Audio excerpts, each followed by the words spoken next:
Just a big D, and I don't mean Dallas. Totally awesome. Totally tough.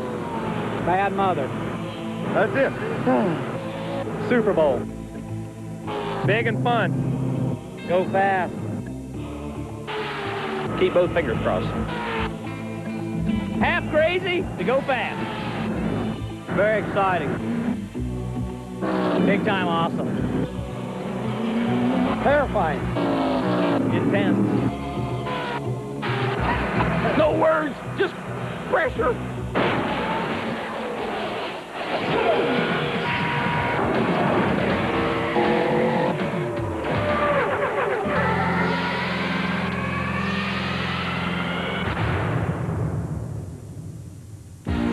ESPN, the world leader in sports, presents Speed World tonight live from Daytona International Speedway. And there's the shot from high overhead.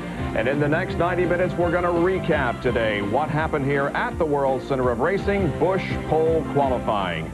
Now, here's what we did this afternoon. We only established and locked in the first two positions. Only those on the front row are locked in to a starting position. Starting positions for the Daytona 500 3 through 30 are determined by finishing positions in Thursday's Twin 125s. Positions 31 to 38 then revert back to overall qualifying speed. The remainder of the field based on provisionals from 1996 car owner points, and then if there is a former NASCAR Winston Cup champion not in the field, he will be in the 43rd position. Good evening, everyone. I'm Bob Jenkins along with Ned Jarrett, and we are here at Daytona live. In the next 90 minutes, we're going to show you what happened today here at the World Center of Racing. And Ned, we kind of got interrupted now and then by rain showers today, but the drama continued right to the end. Oh, it was a great day of qualifying. A lot of surprises, and with the interruptions we had as far as the weather is concerned, we don't know how that affected the track conditions or how it might have affected different drivers in different parts of the field, because there were lots of drivers that took qualifying runs here today. And I think it's only appropriate that we start with the defending NASCAR Winston Cup champion and see how he did in qualifying today. But first, let's take a look back at his season and how he got to the #1 position. He has thousands upon thousands of racing miles in his inventory. He remembers the sensation of what it meant to be called a NASCAR Winston Cup champion. He has attracted monikers that highlight his cool demeanor and his durability. And in 1996, all of this Texan straight's melded together in championship form. Generating his early need for speed, Terry Labonte garnered Busch poles at Rockingham and again at Richmond. With a runner-up finish at Atlanta, Labonte was now locked in the points top 10. While he was piling up valuable markers, another numbers game was being played out on the NASCAR Winston Cup stage. Poised to break a long-standing record of consecutive starts, Terry's calendar landed on North Wilkesboro State. Not content to just add his name to the record books, the Kellogg Chevy pilot pumped up with a new paint job and then strong-armed to his third Busch pole of the year. But the 400 racing laps that followed were perhaps the most potent and powerful of the season. Bench pressed at every corner by his teammate, Labonte's hammer hit the bell when he muscled his way into victory lane to accept not only the Unocal bonus, but the right to be called Iron Man. The team refused to melt during the heat of summer. From Talladega to Loudon came a string of 9 top 10 finishes. The reward, his first turn atop the NASCAR Winston Cup points lead. The chase to New York was on. Never wavering, Labonte ran long to finish third at Indianapolis, gave a 1-2 punch finishing runner-up at Watkins Glen, hit the accelerator with third at Michigan, and pounded home fifth on the banks of Bristol. Delving into his rich history, Terry kept focused on the key ingredients for winning a championship, finishing and finishing up front. When it's your day to dominate, gas it and go. Labonte did just that at Charlotte by leading the most laps and leaving the competition in his mirror. With 2 races to go and the title looming, a Phoenix practice incident tossed the Iceman a curveball, resulting in a broken bone in his hand. But on race day, he thawed any doubts when his machine was leading by lap 196. With a third-place finish, Labonte was confident and looking forward to the finale.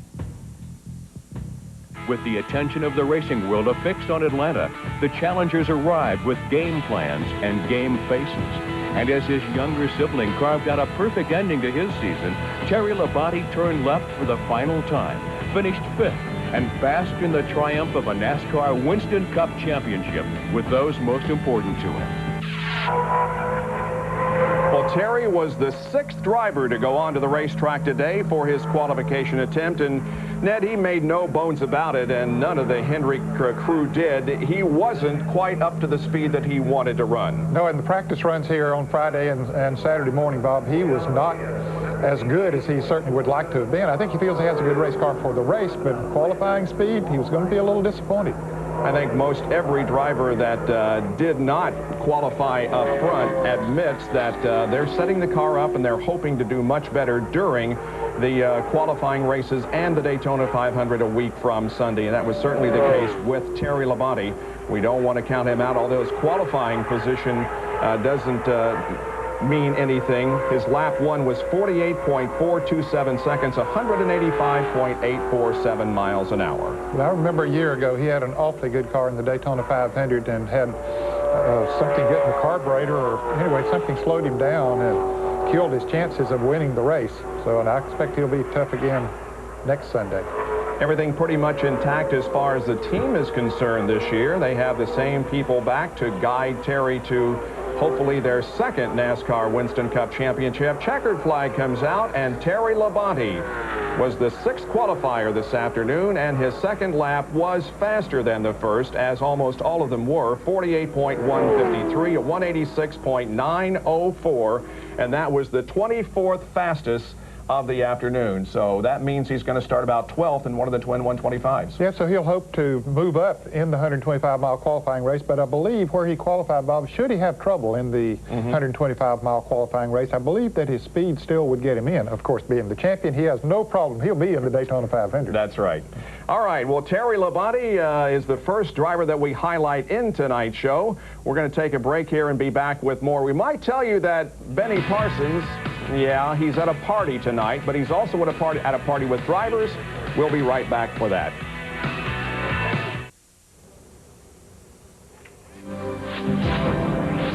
ESPN Speed World coverage of the Busch Pole Qualifying Wrap-Up Show, live from Daytona International Speedway, being brought to you by the more than 1,500 AutoZone stores across America. AutoZone, the best parts in auto parts.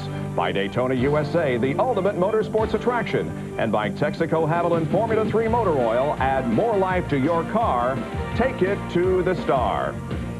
We're in the infield here at Daytona International Speedway and wrapping up what happened here on the racetrack today. Now, we've established that Terry Labonte, the defending NASCAR Winston Cup champion, qualified 24th fastest today. And Ned, there were a lot of people that were struggling in practice and ended up qualifying rather poorly today. Yes, there were a lot of people that qualified much poorer than they would like to, because, you know, if you don't get a good speed, you know, you could wind up missing the Daytona 500, and had lots more cars, had 51 cars to take qualifying runs here today, and at the most 43 will start the Daytona 500. 51 cars drew for a qualifying attempt. There was only one driver that did not actually turn one qualifying lap. That was Joe Nemechek. He ran into problems just after he got onto the racetrack. Got over into the backstretch, and he knew that something was wrong with the car, so he came off of it, and after he came back, we talked to Joe about what went wrong. Went to leave pit road, and when I shifted in the 2nd gear, all of a sudden we lost oil pressure. So he didn't take a lap, but Del McCoward did, and he ended up being the slowest of the drivers who did get out there and qualify, 178.515. And Mike Wallace has been struggling. A new team, new sponsor. Spam came over from the Lake Speed car from a year ago. New Chevrolet team here owned by Ron Neal, but they just have not been able to get that car up to speed, and he qualified at 178 plus miles an hour. Gary Bradbury in the Feed the Children Chevrolet had a tough day also. Could only muster a 182.693 miles an hour. That was good for 48th quickest on the field. David Green will be running for Rookie of the Year honors this year in the Caterpillar Chevrolet, but he, too, having trouble getting up to speed. His quickest lap of the two, just over 184 miles an hour, so he's got to find some more speed. Dave Marcus, the veteran, seeking another spot in the 500. A little bit different car colors for him today. And the sponsor, Realtree, 185.151, 46 fastest. Yeah, Bodine has a new sponsor, the Close Call Phone Card Company, sponsoring him. And he had trouble getting his Ford up to speed as well. So he qualified way back in 45th place. Ted Musgrave is in the Family Channel Prime Star Ford once again for Jack Roush. His best lap was his second, 185.571, 44th on the day for Ted Musgrave. Larry Pearson in the Bud Moore Engineering Ford number 15. They don't have a sponsor on this car. They're hoping to get one before the Daytona 500, but he's 43rd fastest today. Not too good for Larry. Well, we told you that Benny Parsons was at a party. We would expect nothing less than that on an evening here at Daytona, but he is at a party where the drivers that are participating in tomorrow's Busch Clash are going to be. BP, what you doing? Bob, can you imagine me being at a party and not eating? No. And there's food over on the other tent, and I haven't eaten a bite yet. But I am with Ted Musgrave. Hey, Ted. Hey, Musgrave. Yeah. Can we talk to you a minute? Yeah, go ahead. Brittany's taking over signing anyway. Oh, Brittany's going to sign for you. Yeah. You qualified 44th, 185 and a half. Got to be a little disappointed. Well, that's just a little slower than we've been practicing. The car runs really good in traffic. I know it will, like it's always been down here. You know, every year we don't qualify well, but remember back, it's always been in the top 10. So I'm not really worried. Just qualifying didn't go so well. Not worried about it? No, I'm not really worried, you know, because I know the guy's got a good car underneath me, you know, for the 500. And the Busch Clash is starting to run real good, that car. So it's just a matter of getting this little thing over with. Every year we go through this little downfall of qualifying not real well, but, you know, when it comes race day, that thing just perks up and away it goes. So I'm smiling. It's okay. Let's get going. And he's got a couple of teammates to help him along, Bob. 44th fastest on the day, but we expect better things from Ted Musgrave. We'll be checking in with Benny occasionally. When we come back here at Daytona in our wrap-up show, we'll look at how Mark Martin and Jeff Gordon fared today. Darkness has fallen over Daytona International Speedway, where we saw an exciting day of Busch pole qualifying for the Daytona 500 a week from tomorrow. All right, let's pick up now with a couple of major drivers here. Mark Martin did not have a particularly good day, and Jeff Gordon didn't either. Jeff was another one of those struggling. Mirror of 1996. What you'll see is a confident young champion with a mature message. I am ready to race anyone, anytime, anywhere. Signed, Jeff Gordon. The defending NASCAR Winston Cup champion began backing up that challenge with a front row start at Rockingham. And by the third race at Richmond, he wasn't just clicking off laps. He was leading his Hendrick Motorsports Army to the land called Victory Lane. As a dividend, a berth in the All-Star Winston at Charlotte was assured. At Darlington, he was prepared, primed, and powerful, leading the most laps. Win number 2 was in the books. 1 week later, Gordon thundered a repeat performance on the Bristol High Banks. That bold statement was for real. Now it was time to contend for a NASCAR Winston Cup championship. Gordon next hooked up at Dover. Again, the most laps led, and now an elite seat in the top 3 in points. Good things must come in pairs, for a Pocono victory gave him his second back-to-back twin checkers. And when Jeff Gordon crossed the Talladega finish line ahead of every other machine, he vaulted into the points lead. What is black and white on paper, Gordon and his Rainbow Warriors make colorful come race day. Coolly anticipating the precise moment, Jeff just flat out gave it the gas and accelerated into his second consecutive Mountain Dew Southern 500 celebration at Darlington. Can anyone out-Dover Dover 2 years running? It can be done. Any time you lead the last 100 laps at Martinsville, you will hold the winner's trophy. And perhaps winning anywhere never had more significance than when the name of Jeff Gordon was permanently inked into the final win column at North Wilkesboro. Not unlike just 1 year past, a stirring contest to claim the NASCAR Winston Cup came down to a select few. And when he throttled home third at Atlanta, Gordon ended his season's prime performance that included a series-high 5 Busch poles, 10 Victory Lane visits, and $250,000 in the Winston Leader Bonus Program. Anyone, anytime, anywhere. Well, today when he went out to qualify, the first time he stood on the gas out of the pit area, got the car hot, and then there was a crash and he had to come back into the pits and cool the car down before he went out on this run. Billy Standridge qualified right in front of him. Of course, NASCAR sends the cars out as soon as the other car takes the white flag. Well, Billy Standridge had a problem, spun out, hit the wall. Well, he had to come back in. And, Bob, they push those cars to the start-finish line. They cool them down as much as they can, running ice water through the engines to keep it as cool as they possibly can. Well, when he fired it up and went out, well, that heated it up. He was not able to go back to the garage area and cool it down again as much.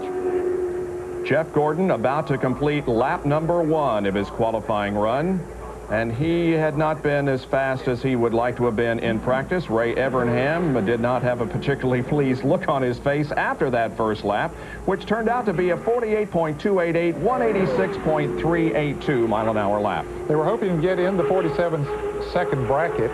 They felt that that would be okay because they had not been running as fast as many of the other cars in practice on Friday and this morning. But Jeff Gordon is one of those drivers who drafts well, and he feels that he has a good car at least for race day. Heading into turn number 3 here on his last lap of qualifying, got that DuPont Chevrolet right down on the bottom of the racetrack. Gordon off of corner number 4 onto the tri-oval, completing the lap, and his second lap was faster than the first, almost into the 47-second bracket, but got a 48.058, 187.274 miles per hour. Benny Parsons is standing by with Jeff. Yeah, I'm sitting down with Jeff Gordon. He said, what's taking so long? I said, we're watching your qualifying run right now. He said, no wonder it's taking so long. 22nd, huh? Yeah, it wasn't quite what we were looking for. I thought we were going to pick up a little more. That rain delay might have hurt a little bit, but it really didn't hurt that much, I don't think. But, you know, now we just get ready for the race and for the 125, start drafting, have some fun. Are you concerned about qualifying that poorly? No, I'm really not, because my Busch Clash car was basically the same speed as my 500 car, and it's pretty good in the draft. So, you know, we'll find out more tomorrow in the Busch Clash. But, you know, sure, don't get me wrong. I'd love to have some speed, be up there in the front row. But, you know, just because we're not doesn't mean that we can't be there at the end and have a good handling race car. I think we'll find out a lot tomorrow in the Busch Clash, Bob. Yeah, I think you're right. A lot of drivers that participate in the Busch Clash tomorrow will show us whether or not they have what it takes to win a week from Sunday. Mark Martin onto the racetrack for his qualifying run. And Mark Martin has a new crew chief this year for the Jack Roush team. We've already seen his teammate Ted Musgrave qualify for 44th position. Mark Martin's new crew chief is Jimmy Finnig, and the Valvoline Ford was on the first of 2 qualifying laps. Car very stable on the racetrack, Bob, but he's another driver that just hasn't been able to get real fast speeds out of it. I think he too feels very comfortable with the car for next Sunday, but he's also is running faster than he did a year ago. A year ago, he was back at the back of the pack. I think qualified like 38th or something like that. Yeah, I think you're right. Mark Martin in a Ford, and everybody was talking, at least the Chevrolet drivers were talking in the last couple of days about how the Fords were going to be so dominant in the qualifying today. Well, it didn't turn out that way, as you will see later in our show. Mark Martin's first lap of qualifying was 48.413 seconds, a 185.900. Now, the fans watching wonder, well, why did they get 2 laps? On the tracks at Daytona and Talladega, where they are required to run restrictor plates on the carburetors to slow the cars down, it really takes away from the horsepower a lot. So NASCAR allows them to run 2 laps because it simply can't get the speed up on the first lap. And that's the only tracks that are a mile or over that they do allow them to run 2 laps. Mark Martin about to complete his qualifying run in the Valvoline Ford. The second lap was faster than the first, 48.141 seconds, and the speed 186.951. So Mark Martin ended up 23rd fastest of the 50 cars who qualified today. Others who had problems, well, let's review. We've shown you the 51st through 43rd. Now, 42nd quick today was Ward Burton in the MB&A America Pontiac, a 48.473 lap, 185.670. Last year's Rookie of the Year winner, Johnny Benson in the Pennzoil Pontiac, couldn't get his car up to speed too good today. Now, bear in mind, these drivers can have 2 more chances to requalify if they want to, either on Monday or Tuesday. Jeff Burton, the third member of the Jack Roush team, had the 40th best speed today in the Exide Batteries Ford, 48.412 seconds at a speed of 185.904. Morgan Shepherd has a new ride this year in the Richard Jackson Delco Remy car, number 1, and they have a new sponsor. He ended up 39th fastest, and we talked with him. Our Pontiac was jumping around so bad that I thought it was going to jump plumb off the racetrack. He was sawing the wheel coming off the 4th corner in that last lap of qualifying. Here's Jeremy Mayfield, who ended up 38th with a 48.358, 186.112. Hutch Strickland wound up in 37th position today in the Circuit City Ford, number 8. His first lap, 48.585, picked it up on the second lap. So Hut getting in there 37th fastest. Bobby Hamilton got his STP Pontiac up to 186.278, a 48.315 second lap. Bobby Hamilton quite disappointed with that effort. Blake Speed had run faster in practice than he did in qualifying, Bob. No sponsor on the side of that Melling Ford, number 9, but he wound up in 35th position today with a speed of 186.301 miles an hour. Well, Billy Standridge had no problems during his first lap of qualifying with a 186.335, but the sway bar broke on the car, we later found out, cut the right rear and sent him into the second turn wall. So that car is pretty much a write-off. Billy, however, is okay. BP? Now we're here with Ward Burton, and Pontiac qualified 42nd. But you have a Busch Clash Pontiac. You've been out drafting with the cars. How is the car in the draft? It's pretty good. It's about the middle of the road. You know, just going to depend on who you get hooked up with. You're going to have to make some moves pretty quick. Pretty happy with it. The main thing is that we qualified fully today, and we need to learn all we can tomorrow for Thursday's 125 race so we can get in top 15. So tomorrow's race, the Busch Clash, very critical for you. I feel like it is. I mean, we're going to learn a lot about setup. Even though it's a short race, we're still going to learn a lot about the setup and what the other cars do to me aero-wise. So what we learn tomorrow, we're going to put on the car for Thursday. Well, this race tomorrow's going to be exciting, Bob. Yeah, it is. It's the Busch Clash from Daytona, and of course that will be followed by the ARCA Bondo Marhide 200 that we will have live for you here on ESPN at 1 o'clock tomorrow afternoon. And we'll be back with more of our wrap-up show after this.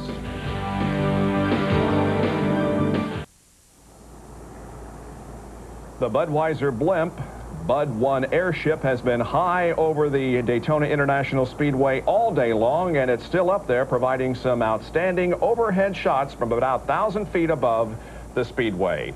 Tomorrow at 1 o'clock Eastern Time here on ESPN, live coverage of the ARCA 200, and then over on the Deuce, ESPN2 at 4 o'clock Eastern Time, NASCAR Today. Let's take a look at those who qualified 33rd through 25th this afternoon, starting with Michael Waltrip. He qualified 33rd in the Wood Brothers Citgo Ford, Bob, and he was not real happy with his qualifying speed, but he knew before he went out there that he was not going to have a good time. Wound up 33rd. Kyle Petty, we saw him yesterday with a grinder in his hand. He was trying to get this car through inspection. The new Hot Wheels colors for Kyle. Not all that fast. 32nd on the day at 186.397. Robert Presley has a new ride this year, the Cartoon Network Chevrolet. He wound up in 31st position today with a speed of 186.436 miles per hour.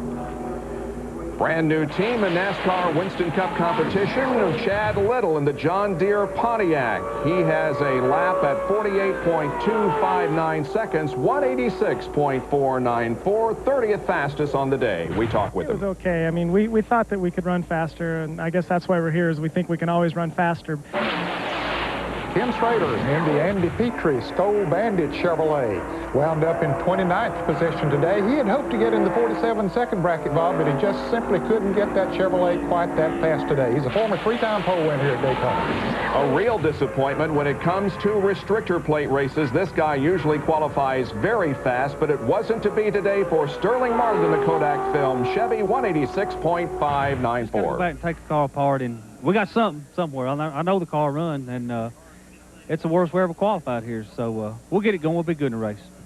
Another driver in a new ride this year is Rick Mast in the Remington Arms Ford, Number 75, he qualified at 186.766, and that'll wind him up in 27th position.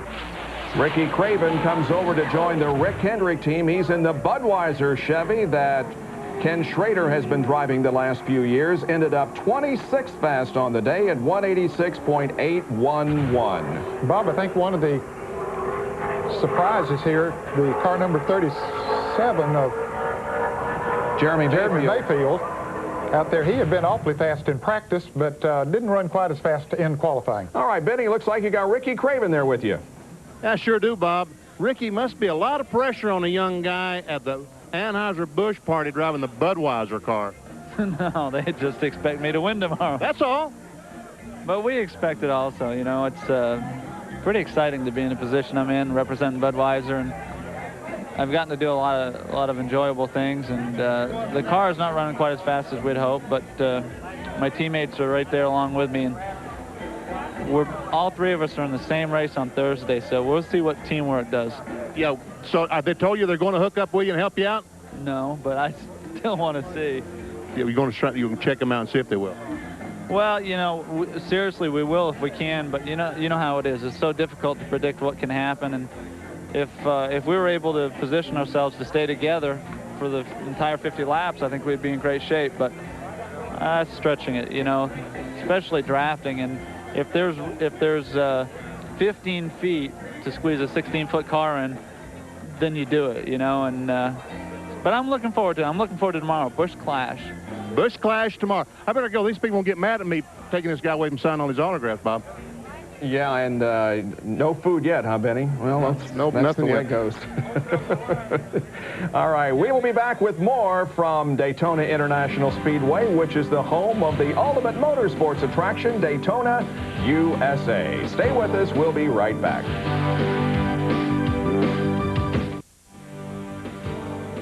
Back at Daytona International Speedway, you're looking east toward the beach and some of the high-rise hotels that house the thousands of race fans who come down here for Speed Weeks.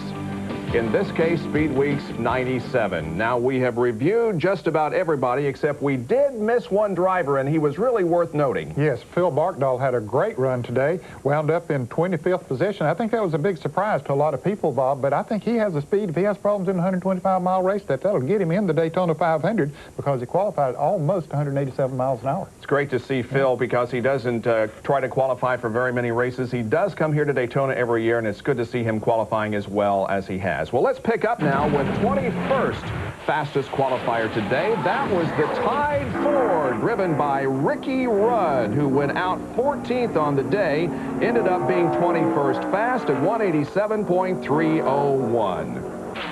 Winding up in 20th position was Raleigh Dallenbach in the first Union Chevrolet, one of the Felix Sabates cars.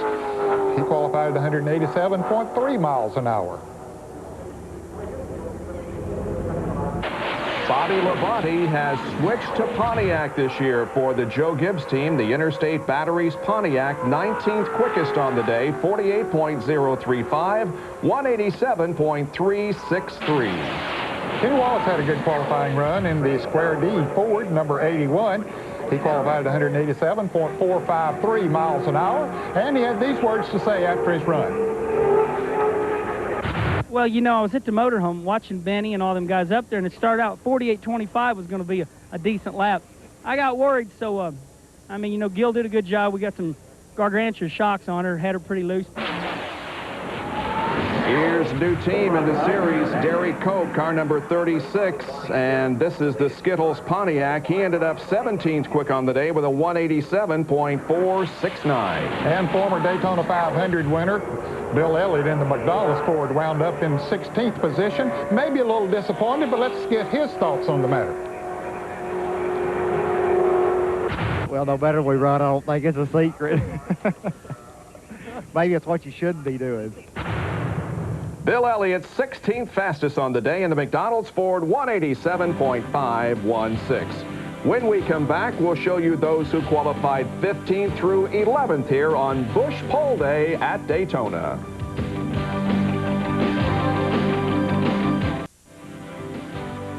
Boy, there's lots of action on the track here at Daytona, Daytona Beach. That little go-kart track is right across the street from the big track, and that's where Kenny Wallace told us that he spent the night before Busch Pole Day last night, losing his wallet in the process. There is the racetrack and the Winston Tower, and we are right across from it here in the infield of Daytona. Well, I guess you can kind of mark off the drivers that we go through, and you know that he didn't sit on the pole. Who's it going to be later on? Well, we've still got quite a few more qualifiers to show you, and we pick it up with the driver who ended up 15th quick on the day. And that was Jimmy Spencer in the Smokin' Joe's Ford number 23. Jimmy's had some good runs here at Daytona. He's won a firecracker race, but he wound up 15th here today. 187.5 miles per hour for his qualifying run. 47.989 second lap for Jimmy Spencer. Now here is Darrell Waltrip. Now Darrell has had a huge smile on his face ever since he rolled this truck out onto the Speedway. It looks a little different. It recognizes his 25th year of competition. It's painted silver this year. And Darrell ended up 14th fastest. Second lap was the quickest at 187.762 miles an hour. But it's good to see Waltrip smiling again. Well, it really is. That's a chrome car, Bob. I can't wait till the sun really shines on that thing out there. That's going to give us quite a few headaches from our cameras. All right, we move on to Dick Trickle now, and here's a guy who was right up there in the top 5 or 6 of practicers, but he didn't quite get that out of the car during his actual qualifying run. Dick Trickle ended up 13th quick on the day in the Heilig Myers Ford, 47.923, 187.801, but still, Dick Trickle very pleased with that effort, and you know he's going to race good. And Robbie Gordon, the rookie this year in NASCAR Winston Cup Racing in the Felix Sabates Coors Chevrolet number 40, had a good run, qualifying in the 12th position. He had been fast in practice during testing during the January test, and he also had been fast in practice here, so he backed it up with a good qualifying run today.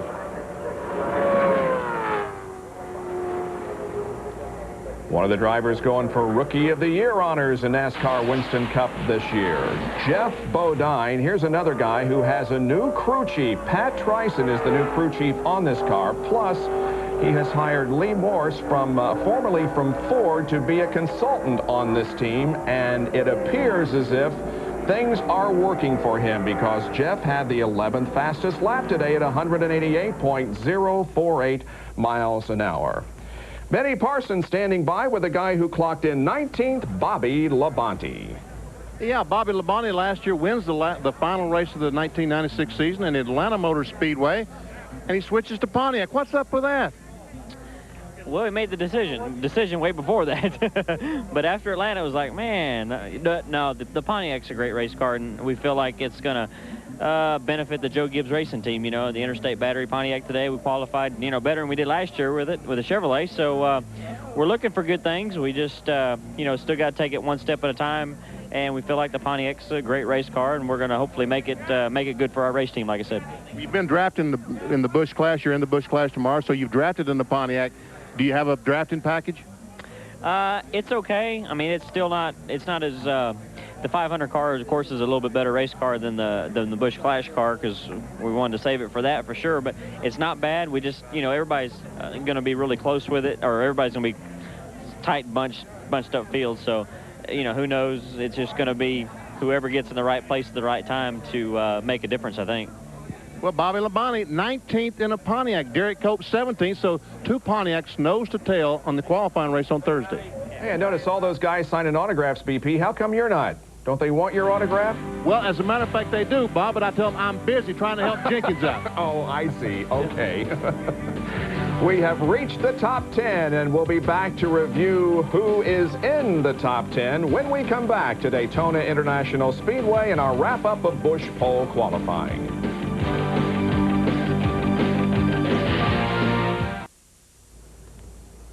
The Speedway is quiet, and it's a very pleasant evening here in Daytona Beach as we join you with our live coverage of wrap-up of the Busch Pole qualifying today.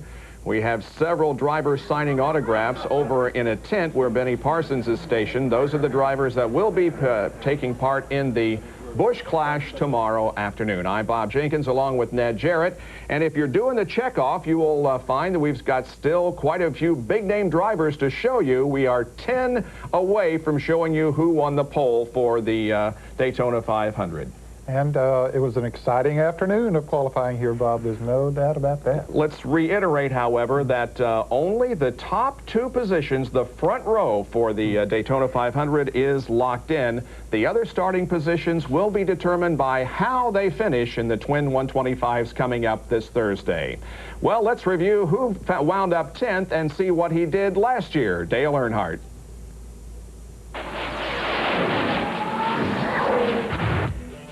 In his quest for an 8th NASCAR Winston Cup championship, Dale Earnhardt had a 1996 strategy carefully plotted. But even this calculating pilot could not have foreseen the flight plan that was ahead. Folding out of the February gate, Earnhardt showed strong form with his 2nd consecutive Daytona 500 runner-up performance. 1 week later at Rockingham, he motored not only to a win, but a berth in the 1997 Winston at Charlotte, and a prestigious annual winning streak 15 years long. Dale then turned in a dominating display at Atlanta, leading the most laps and capturing victory number 2. As is custom for this team of tacticians, climbing to the points lead was paramount. It became reality when Earnhardt ripped off a string of 7 consecutive top 5 finishes from Bristol to Dover. What comes next is a chapter in Earnhardt's career that has already become legend. At the world's fastest superspeedway, Dale had a Talladega lead when the famed black number 3 went for an unexpected ride. He emerged under his own power, under his own terms. With a broken sternum and collarbone, this one tough customer arrived just days later to defend his Brickyard 400 title at Indianapolis. Earnhardt qualified, took the green, and in a moment that totally embodies his passion for the sport, turned the reins over, but not for long. The gas taken at Talladega was exhaled at Watkins Glen in a display of guts, brawn, and sheer Earnhardt. Not even a track record stood in his way. Elevating the definition of playing hurt, Dale twisted and turned to capture the Busch pole, then proceeded to lead the most laps in a performance that resulted in 6th. Keep watching those Clint Eastwood movies, Dale. Still in the late fall points chase, Earnhardt left his final calling cards with a runner-up finish at North Wilkesboro and a 4th at Atlanta. Dale Earnhardt with the 10th fastest speed today in Busch pole qualifying. Now, the same thing happened to him as happened to Jeff Gordon. He went out there, got the car hot, it started to rain, and he came in. Came in and was not able to get it as cool as it had been before, so that could have affected his qualifying speed. He had run real good speeds in practice, maybe not pole contending speeds, but he still had an awfully good run, even with that little setback. You saw him go to the inside of the backstretch, trying to get a little bit of a toe off Bobby Labonte, who had just completed his run and was coming in. Dale Earnhardt has been very relaxed all week. We've seen him sleeping in the car. We've seen him just taking it very, very easy. The first lap of qualifying for Dale Earnhardt was 48.068, 187.235. And with the new crew chief, Larry McReynolds, on this car, I think he's got everybody else very worried. I think he does have. He's very confident going into the 1997 season. Maybe not in qualifying here at Daytona, but I think he's confident going into the Daytona 500 and for the rest of the year. Larry McReynolds has come over from the Robert Yates team and is the crew chief for Dale Earnhardt. And he ended up, as we said, 10th fastest on the afternoon in the GM Goodwrench Service Chevrolet. The second lap was his best, 47.834, and the speed 188.151 miles an hour. Greg Sachs is the 9th fastest on the day in the Hardee's Ford. And this was a surprise to a lot of people. Even though he was fast during winter testing here at the Daytona International Speedway, this is a new team owned by Harry Raniere, and they have put together apparently a good group of people that knows what they're doing, have a good engine program, and Greg was fast out here today. Qualified over 188 miles an hour. He has always been fast here at Daytona. As a matter of fact, he won the Pepsi 400 one year here.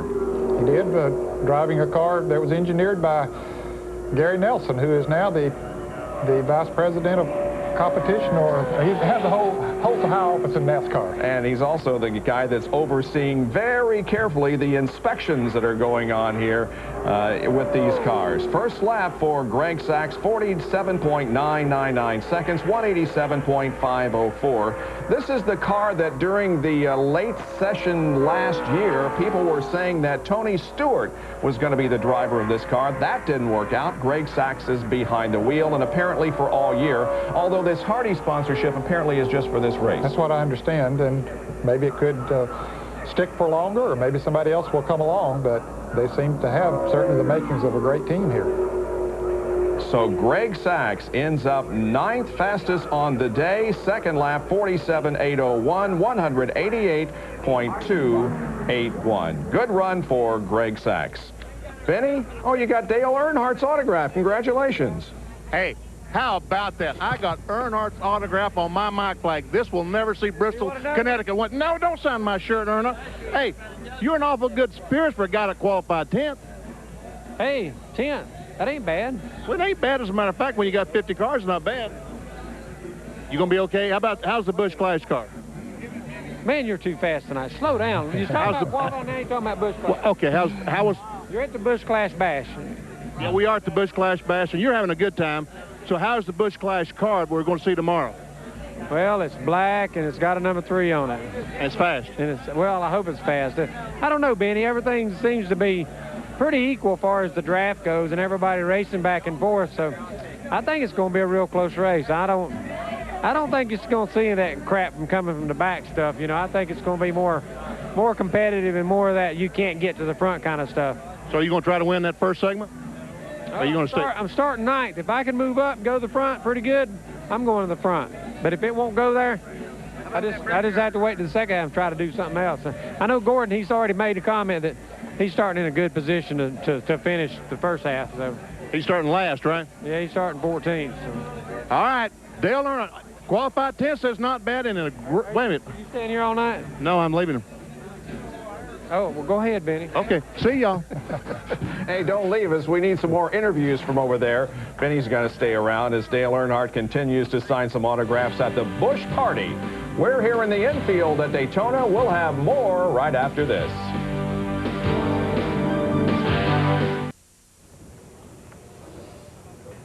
Welcome back to Daytona International Speedway. We are reviewing for you the runs that happened today on Busch Pole Day here at Daytona International Speedway. We are up to the 8th fastest of the afternoon. And that happens to be Loy Allen. And yeah, this was a surprise, but here's a guy that always, again, runs good at Daytona. Yeah, he sat on the pole here a few years ago.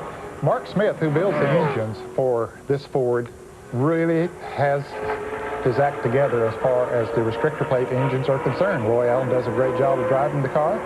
And as a result, had a good qualifying run. You can see how stable the car is around the track. Of course, they're always stable going down the straightaway like he is right now, but we watch him when he gets into the turns, and he'll take it right down to the inside, as most of them do, and see how smooth the car is around the turn.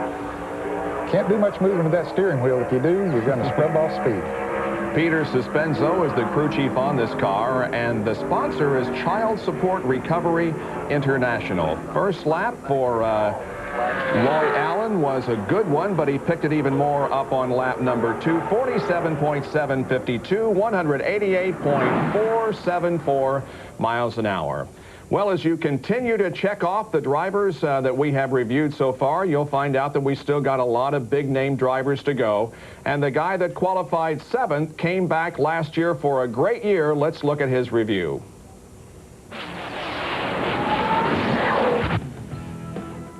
1996 will be forever known as the year of the comeback for NASCAR Winston Cup pilot Ernie Irvan. After rejoining the circuit last fall, Irvan opened this season with an impressive victory in the second Daytona Gatorade Twin 125-mile qualifier. Putting his Texaco Havoline Ford Thunderbird up front on the superspeedways continued as Irvan won the pole for the Winston Select 500 at Talladega. Ernie turned up the heat with a string of 6 straight top 5 results stretching from July to August. After a pair of 5ths at Michigan and Daytona, Ernie resurrected his winning groove at Loudon with a triumphant return to victory lane. A pair of fourths at Pocono and Talladega followed. And when the checkered flag fell at the Brickyard 400, Irvin was runner-up and solidly in the top 10 in points for the rest of the campaign. But the determined Irvin was not finished, holding off the defending NASCAR Winston Cup champion by just 1/10 of a second. Irvin wheeled his machine into a luminous Richmond victory lane. Only his smile was brighter. Welcome back, Ernie. When we started qualifying this afternoon, this guy had posted the fastest practice lap of all, but he admitted to us that he got a draft off a car that was about a half a straightaway ahead of him in the morning practice period, and that's what elevated him to the fastest. So he didn't think he was going to be in a position to take the pole, and he was right.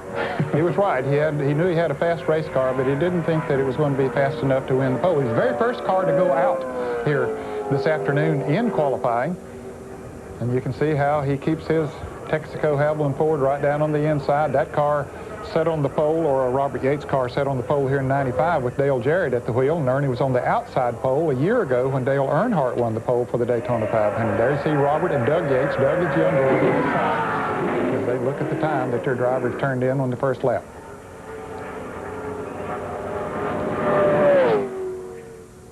And his first lap was 188.159, 47.832 seconds. And I think last year, Ernie Irvin proved that he's back 100% from the accident injuries, and he showed it here this afternoon.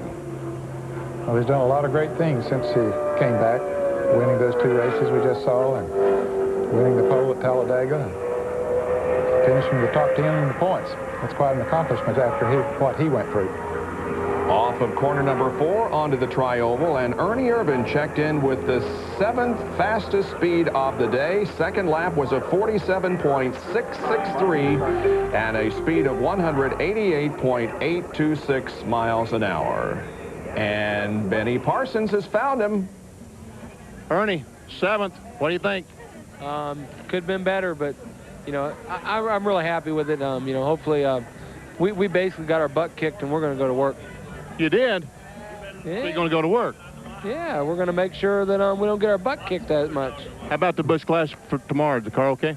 We're putting the motor in it from our qualifying car, and I think it's going to be better, and I think it'll draft real good.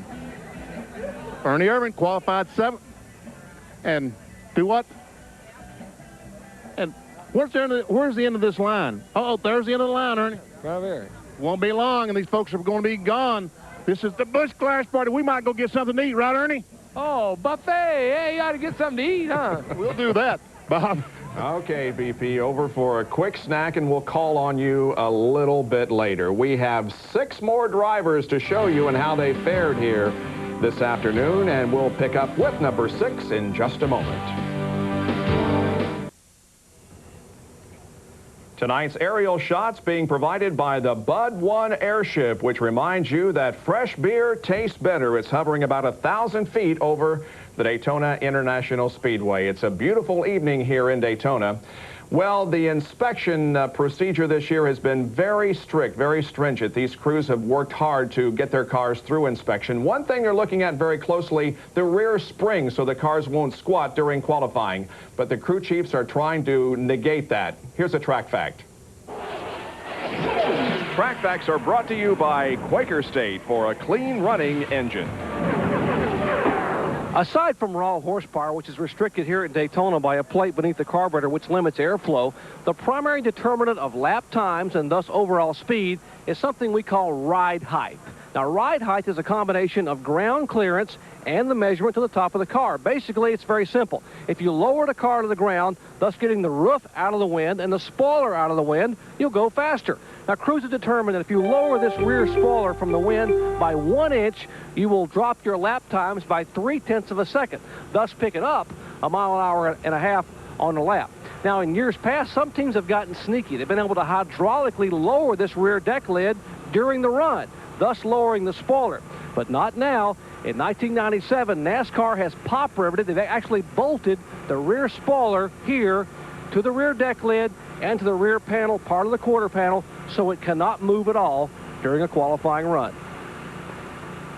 And so the battle continues between the crew chiefs and NASCAR. Sixth fastest on the day was the guy who was fastest overall in the winter testing, John Andretti in the RCA Ford.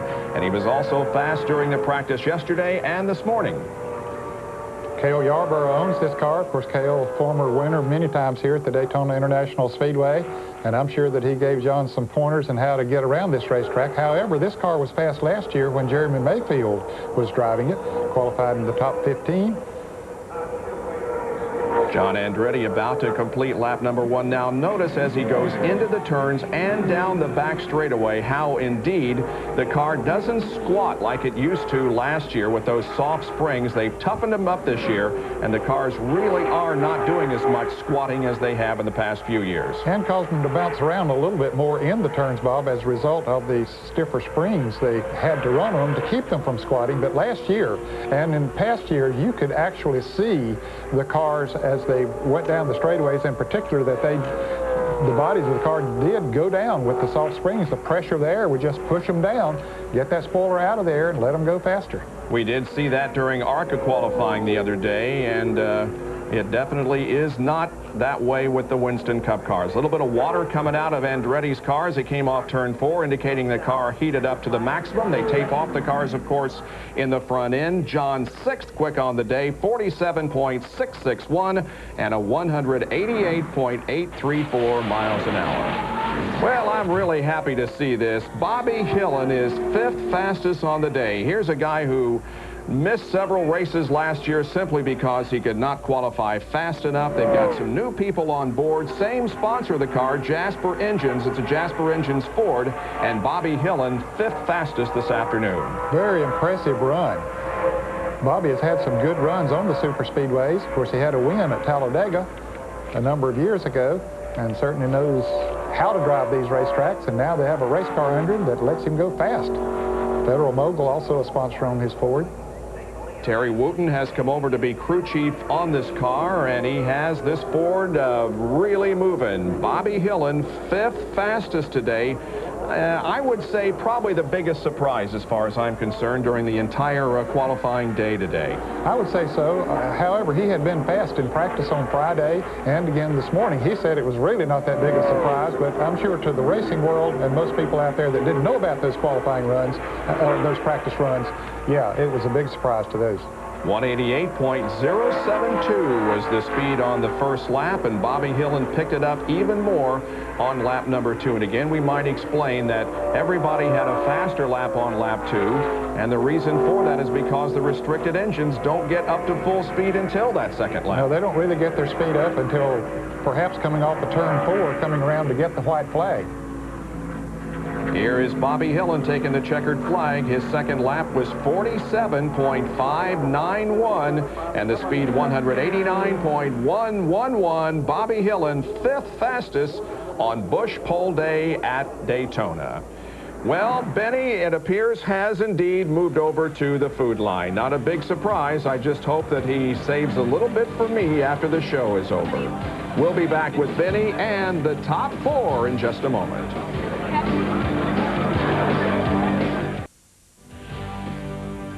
ESPN Speed World's wrap-up of Busch Pole qualifying live here at Daytona International Speedway, and we are up to number 4. I'm Bob Jenkins, and when you think of this guy and restrictor plate races, well, they just have never gotten along very well. But he apparently has put things together this year. First, we're going to take a look, though, at his season in 1996. It's been a decade since Rusty Wallace first tasted triumph in NASCAR Winston Cup. 10 years later, he's still racing for wins and getting them. After a pair of top 5s at Darlington and Bristol, Wallace officially extended his annual winning streak to 11 when he mastered the Martinsville half mile. 2 weeks later, he guided the Miller Ford through a left-right combination that secured his road warrior status with success at Sonoma. This former NASCAR Winston Cup champion next turned his attention to the wide and swift Michigan Speedway. When the checkered flag fell, he had accelerated into victory lane for a 4th time at the 2-mile oval. When Rusty and the Penske South racing team took a long look at Pocono, they crafted a game-winning strategy. He was the last one to leave, but the first one across the finish line. With a top 10 points position on the line, Wallace returned to the scene of his first ever triumph, the high banks of Bristol. By leading the most laps, Rusty entered career victory number 46 into the history books, moving him into a tie for 11th on the all-time list. Short, long, twisting, or high bank, this major player races to win at every track. And yes, it is Rusty Wallace who qualified 4th fastest this afternoon. He's flowing new colors this year. They're promoting Miller Light Beer, so they have changed the colors to blue and white. Something has made this car very, very fast, and Rusty is definitely a threat a week from tomorrow. He comes in here more pumped up than I've ever seen him coming to Daytona or Talladega, where they run the restrictor plates on the engines, Bob. He hasn't had that much success on these racetracks, but he's been determined to get that worked out, and he says the engine department has done their part. They've got new chassis and new bodies on the cars, and just about every part of it is new to try to make it go faster, and he is really excited about not only this race, but the 1997 season. Yes, he is. He thinks he is a championship contender, and I will definitely agree with that. You see his crew chief there, Robin Pemberton. First lap was 47.773, 188.391. I think the other thing that Rusty has got to be careful of is getting in trouble. I can remember a couple of times here at Daytona, he was moving up through the pack and crashed, and of course we remember that finish at Talladega where his car crossed the finish line upside down, flipping. And most of those accidents, in fact, all of them, as far as I know, were not of his own doing. He just was at the wrong place at the wrong time and had some pretty serious crashes. But that doesn't seem to bother him as far as getting out here and running fast. That's his crew chief, Robin Pemberton, we see up there in the corner. Checkered flag for Rusty Wallace, 47.574, 189.179 miles an hour. Rusty Wallace, the 4th fastest on the day. And we now move to number 3. This guy has been fast here in the practice, and he also was good last year, almost winning the championship.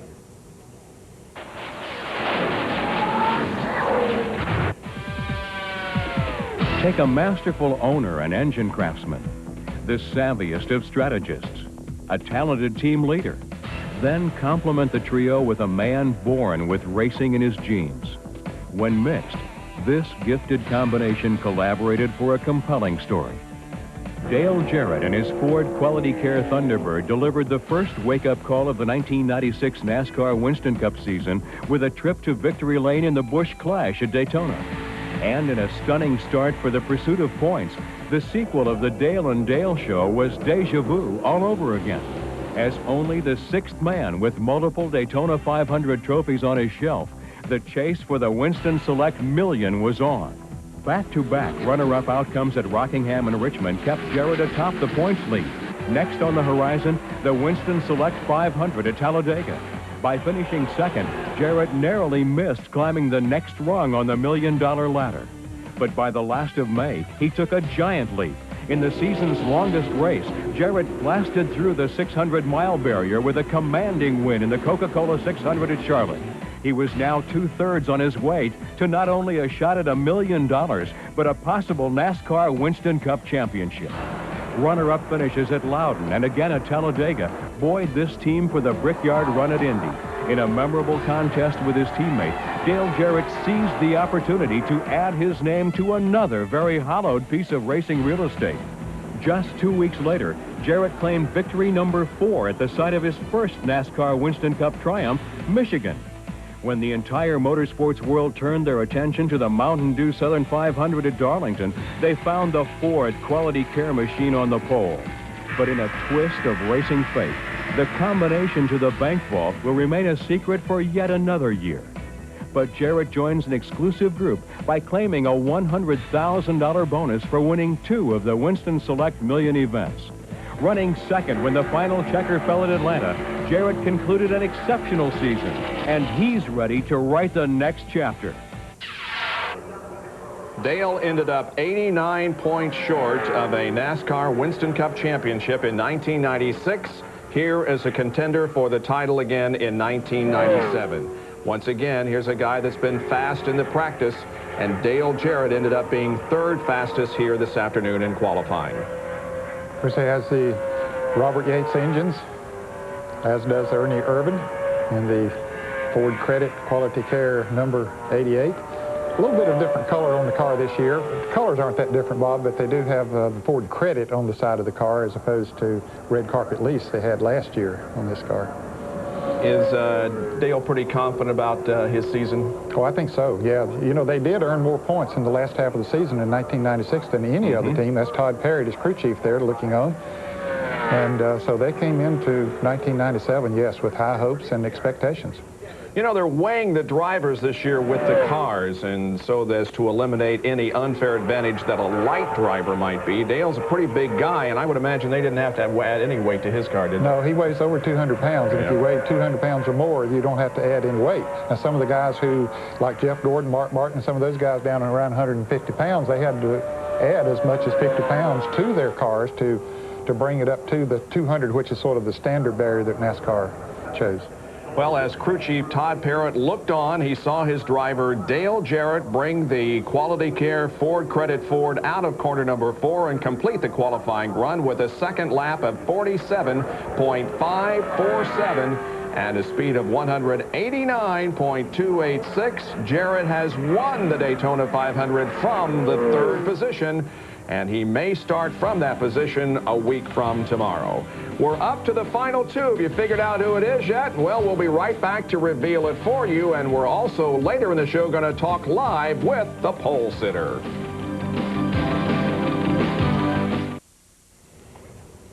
There's the big sign out front of Daytona International Speedway, which today hosted Busch pole qualifying for the Daytona 500 a week from tomorrow.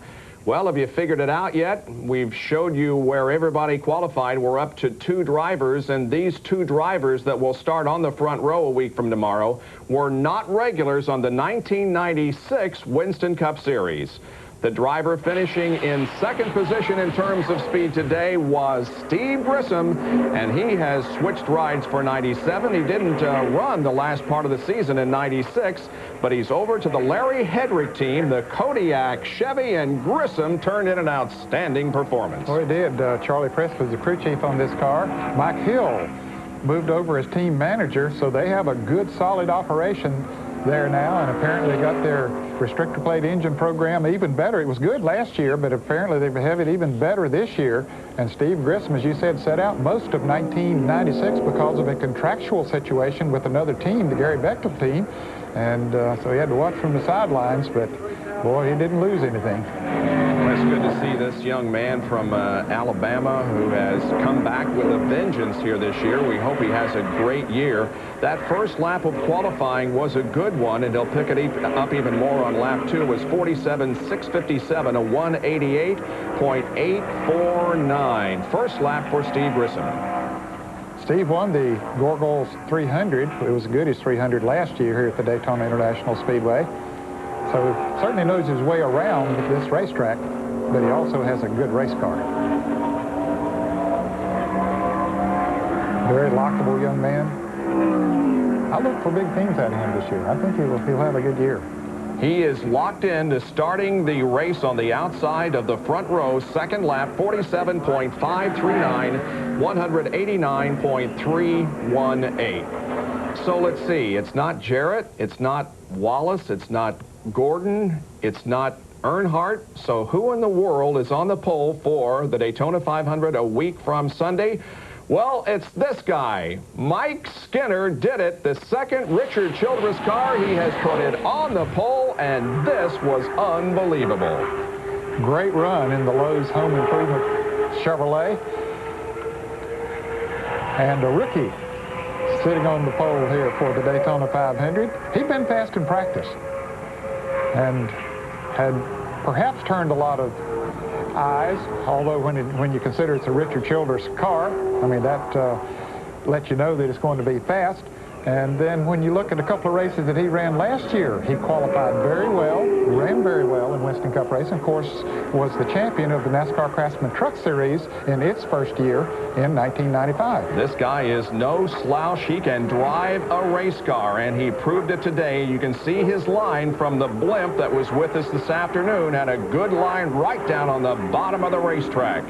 Mike Skinner on that first lap of qualifying had a tremendous lap, and as is the case with everybody, he was able to go a little bit faster on lap number 2. Here he comes down the backstretch on the final lap of qualifying. Well, that Chevrolet humming perfectly. Takes it wide, then down to the inside, going into turn 3. Just the way you need to do it. Don't bind the car up. And off of corner number 4 onto the tri-oval, the fans erupted in an applause as Mike Skinner turned in a lap of 47.415 at a speed of 189.813, and that was the fastest of the day. And so it is Mike Skinner who will lead the others to the green flag in the Daytona 500. Here he is, the man of the day, Mike Skinner. Congratulations. Has it set in yet? I think it's starting to now. I tell you, we've been awful busy since then. That couple hours, we went out 16th, and it was probably, it rained for a little while, and we had a lot of delays. It was probably the longest 2 hours of my life. Did the rain do anything? I mean, it obviously takes away a lot of the momentum. We get all built up as the qualifiers go out, and then all of a sudden the rain comes and we slow down. Does it bother you too? Well, it sprinkled all the way through my qualifying run. The windshield was covered when we came in, and I think we were the last car to go out before they stopped it for the first time. And I was really worried about Dale Jarrett and Rusty Wallace. I knew both of them really had a shot at it, and the racing gods looked out for us. The sun came out right before either one of them had to go, and I don't know if that had much effect on it or not, but we lucked out. They smiled on you, and we want to congratulate you because it was a great run. We've got, 7 or 8 more minutes to go in the show. Mike's going to stick around, and when we come back, we're going to continue our conversation with pole sitter Mike Skinner.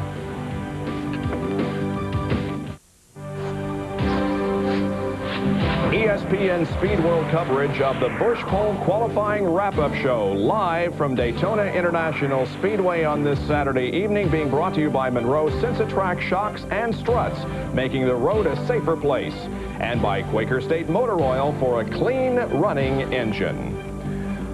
50 cars qualified today out of 51. We're going to show you the complete rundown, and again, bear in mind, only the first 2 are locked into position. Dale Jarrett, 3rd quickest. He will line up outside Mike Skinner in the first twin 125-mile qualifying race. And Mike, there are a lot of good drivers back there that are going to be shooting for you come race day. There's a top 30. Here is 31 through 45. Some of the drivers who had their problems, but there are 2 more rounds of qualifying on Monday and on Tuesday, so they'll have another shot at it. They have 2 more shots, Bob, if they can improve their speeds, and I think we'll see a good number of them re-qualify on those days if the weather is permittable. One of the most interesting things I heard you say today, Mike, was that you realize that you can't draft with these guys. How is that going to play into the first few laps of the race? Well, really, we need to find a place to get back in line. If we're fortunate enough to stay up front for a few laps, that'd be great. If not, we're going to try to get in line somewhere and take some lessons from Dale Jarrett and Earnhardt and some of these guys that has the experience to do the drafting. And the only way, I'm sure when they came here the first time, they didn't know much about it either. So, and people can tell you, Earnhardt can talk to you till you're blue in the face and tell you how it'll help, but until you get out there and do it, right, that's where you really learn. Dale helped me a lot last year in the ARCA race. We sat on the pole here last year for the ARCA race, and I went and had a little talk with him, and he really helped me a lot about the racetrack, telling me where things were on the racetrack and ways to get a run at people and stuff. And I think Dale can see air. A lot of these guys have to feel it. He knows where it's at, and we're just going to try to run all the laps and see what happens at the end of the day. Now, you got to tell me. Now, the folks here in Central Florida read the paper this morning. Mike Skinner was quoted as saying the Chevrolets don't have a chance. What happened overnight here, fella? Well, like any competitor, you're going to complain and lobby all you can to get an advantage. And we were really hoping that Gary Nelson and NASCAR would see fit to give us a little something. So that's all we were trying to do, was get something out of that deal. And I'll tell you, my hat's off to Gary Nelson. I wouldn't have his job for nothing. I wouldn't trade with him for anything. And he's got a tough job trying to keep an even playing field, and he does a heck of a job of it. But anytime we can try to get an advantage, we're going to do it. I think one question that everybody out there in TV land wants to ask you, I want to ask you, why is it that you out-qualified Dale Earnhardt? I mean, here's a guy going for his 8th championship, and it seems like all the attention will be focused on him, but here you come and out-qualify him. Well, I usually out-qualify Dale, but he usually out-races me. I'll trade with him if he wants to. I'd let him start in front of me if I could out-race him. And Dale's going to be a great teammate. Dale is, you know, I think he's the greatest race driver there ever was. And I think he can show us a lot and teach us a lot about our racing. And I think that the 31 team may be able to help as far as the shock program and so on and so forth of the qualifying of the 3-car, and hopefully we can get both Richard Childress's cars on the front row a few times this year. Do you pattern yourself after him? Do I pattern myself after him? Well, I think style-wise, I like his style. The last time we saw Benny Parsons, he was in the food line over at the Busch Clash Party. Have you digested the food yet, BP? I sure have, Bob. But, you know, folks, isn't stock car racing the greatest sport in the world? Who would have dreamed 2 days ago that Mike Skinner and Steve Grissom would be on the front row for the Daytona 500, the biggest stock car race we have? It is unbelievable. That just goes to show you the competition that we have in NASCAR Winston Cup racing. And you know what? At the end of the Daytona 500, we might have a surprise like Skinner and Grissom. Absolutely. You never know about this sport. What about the twin 125s quickly? You going to go for it? Well, we're going to try to, I don't want to tear this race car up. It's an awful good race car. So if we're in contention with 4 or 5 laps to go, yeah, we'll go for it. But we know we got a secure spot in the race, and that's the main thing. And we're going to represent Lowe's Home Improvement Warehouse and Richard Childress Racing the best we can. Mike, thanks very much for being here. And again, congratulations on being the pole sitter for the Daytona 500. Tomorrow here on ESPN, you will see live coverage of the ARCA Bondo Marhide 200 at 1 o'clock Eastern Time. NASCAR Today over on our other network at 4 o'clock Eastern Time, ESPN2. Coming up next, a recap of what happened at the first event here at Speed Weeks 1997, the Rolex 24 here at Daytona, which was held last week.